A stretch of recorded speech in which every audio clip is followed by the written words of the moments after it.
ថ្នោតតូចមួយឲ្យដាក់មកដាក់រួចអ៊ំឆ្លងទៅកោះជ័យទាត់ទូកថ្នោតតូចមួយឲ្យដាក់មកដាក់រួចអ៊ំឆ្លងទៅកោះជ័យទាត់អូនអ៊ំទឹកបងខំអ៊ំស្កាត់ដល់កោះត្រៃឆ្ងាត់អូនពួនក្នុងស្មៅ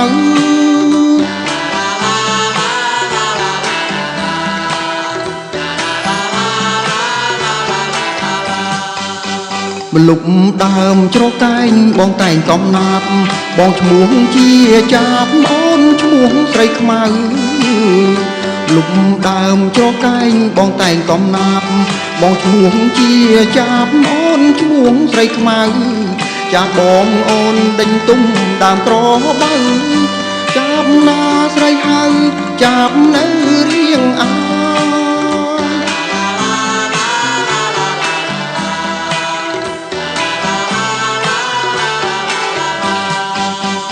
អូនជាបុផាអ្នកកងជ័យទាត់ជាចាប់កំសត់នៅកងក្របាយអូនជាបុផាអ្នកកងជ័យទាត់ជាចាប់កំសត់នៅកងក្របាយរូបបងកំលោះអូននៅមេម៉ា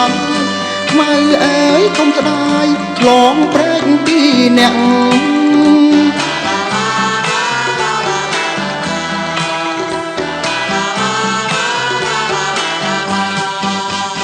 អោព្រែកជើងគូបងពោស្រីខ្មៅហើយឆ្លងទឹកជ្រៅរហូតទឹករាក់អោព្រែកជើងគូបងពោស្រីខ្មៅហើយឆ្លងទឹកជ្រៅរហូតទឹករាក់តារាយរុំជើងបងប្រឹងត្រធាក់បើអូនខ្លាចធ្លាក់អូនអោបក៏បង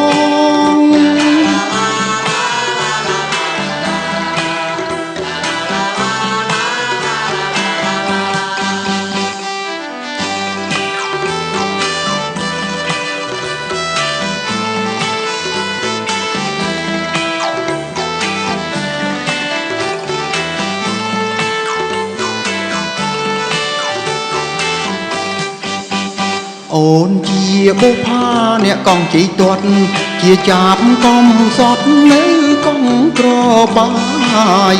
អូនជាបុផាអ្នកកងជ័យទាត់ជាចាប់កំសត់នៅកងក្របាយរូបបងកំលោះអូននៅមេម៉ាយខ្មៅអើយកុំស្ដាយឆ្លងព្រែកពីអ្នកអោ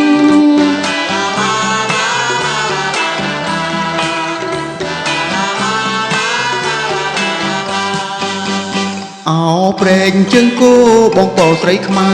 ហើយឆ្លងទឹកជ្រៅរហូតទឹករាក់អោព្រែកជើងគូបងពោស្រីខ្មៅហើយឆ្លងទឹកជ្រៅរហូតទឹករាក់តារាយរុំជើងបងប្រឹងត្រធាក់បើអូនខ្លាចធ្លាក់អូនអោបក៏បង